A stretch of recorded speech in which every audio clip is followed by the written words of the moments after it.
So guys, gagawa ko ngayon ng talong recipe. Easy talong recipe with dilis. So dalawang talong to guys, dalawang eggplant to. Then hiniwa ko siya ng pabilog and then medyo manipis. So una muna ang ating gagawin guys is ipa-fry natin siya. Lulutuin muna natin yung talong. So nagpapainit na ako dito ng kawali. Mamaya maglalagay ako dyan ng mantika. Lagyan na tayo ng mantika. So medyo malaking kawali na yung aking ginamit para mabilis tayong matapos. Para marami na akong mailalagay, may isasalang. So, initin muna natin yan, guys.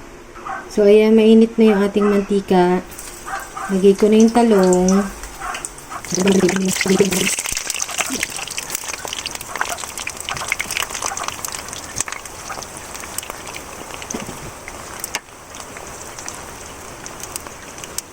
Ayan. Tapos guys, hindi naman kailangan super lutong-luto yung yung medyo pagpa-brownin lang yung talong. Huwag naman yung mukhang sunog na sunog.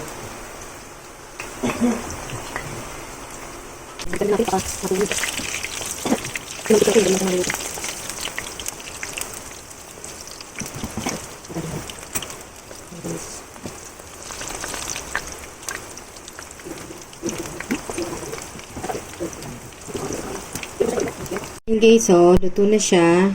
Hindi yan masyadong dark na dark ganyan luto lang guys. Next naman na ating gagawin ay magluluto tayo ng dilis. Yan, isang balot na dilis. Same kawali na lang din para tipid sa hugasan. So yan, papakrunchyhin lang natin yung dilis guys. So alam niyo naman na siguro ang lasa ng crunchy, kung ano tsura ng crunchy na dilis. So, balikan ko kayo kapag ka-crunchy na siya.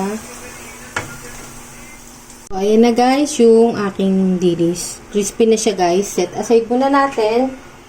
So, yung same kawali na lang ulit guys. Magdadagdag na ako ng onting oil. Unti na lang. Total non-stick naman din yan. Ayan. Tapos, magigisa tayo ng garlic.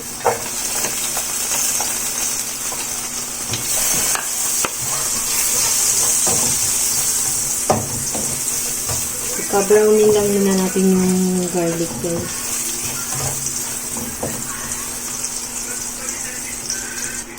Yan. Tapos guys, onion. So, onion lang siya guys. Kasi mahalang presyo ngayon ng mga sibuyas sa kamatis. Kaya pati sa gano'n, kailangan magtipid.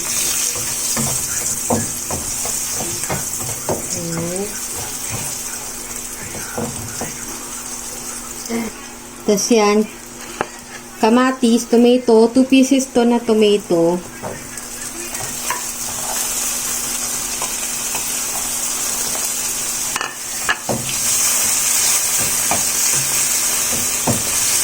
So, medyo palambutin lang natin guys yung kamatis para mas lalo siyang masarap kasi pag sobrang lambot ng kamatis, lumalabas talaga yung flavor niya. Balik ako kayo guys pag malambot na siya. Yan guys, kapag malambot na yung kamatis, pwede nang durug-durugin nyo na siya para mas mabilis.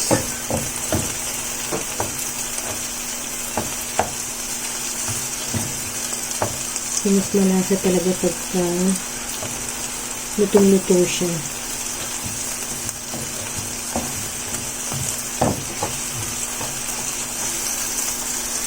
So yan guys, malambot na yung tomato. Ito guys, siling pansigang. Yung ginagamit sa sinigang.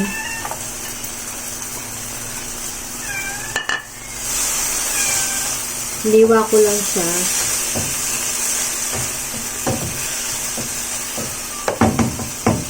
Tapos, maglalagay tayo guys dyan ng oyster sauce. Yung mga ganito lang kalaki, maliit lang. Matansyahin nyo na lang, diba guys?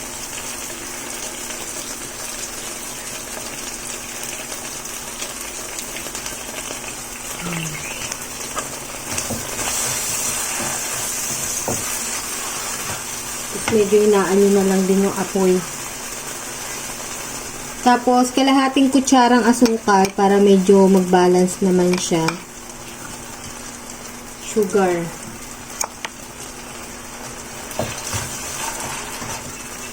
1/2 ano lang yun, tablespoon.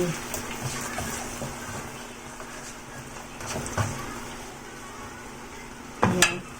Tapos maglalagay din tayo ng onting magic sarap, pero onti lang guys ha, kasi baka sumubrang alat. Onti lang.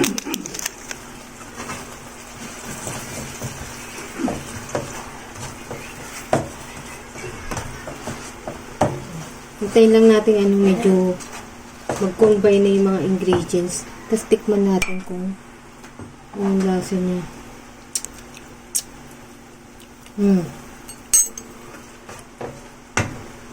Tapos lalagyan na natin yung mga talong saka yung dilis.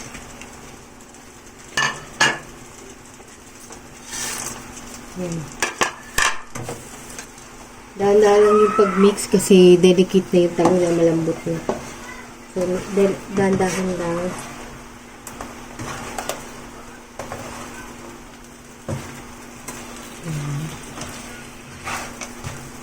Guys, optional lang naman to, pero mas masarap to pag nilalagyan ng kalamansi. Isang kalamansi lang. Tapos salain nyo na para hindi na sumama yung buto. Masarap din naman kahit walang kalamansi. So just in case wala kayong kalamansi, okay lang din naman. Ito na guys, yung finished product. Masarap daw siya, pinatikim ko kay mama. Ayan. Ibang version naman ng pagluto ng talong at saka dilis guys. Try nyo to. Pwede rin kayo mag-add dyan ng siling red guys kung gusto niyo talagang medyo maanghang-anghang siya. Ito kasing sili ko, hindi yan masyado maanghang dahil tinanggalan ko yan ng buto. Kasi yung kakain ayaw na maanghang.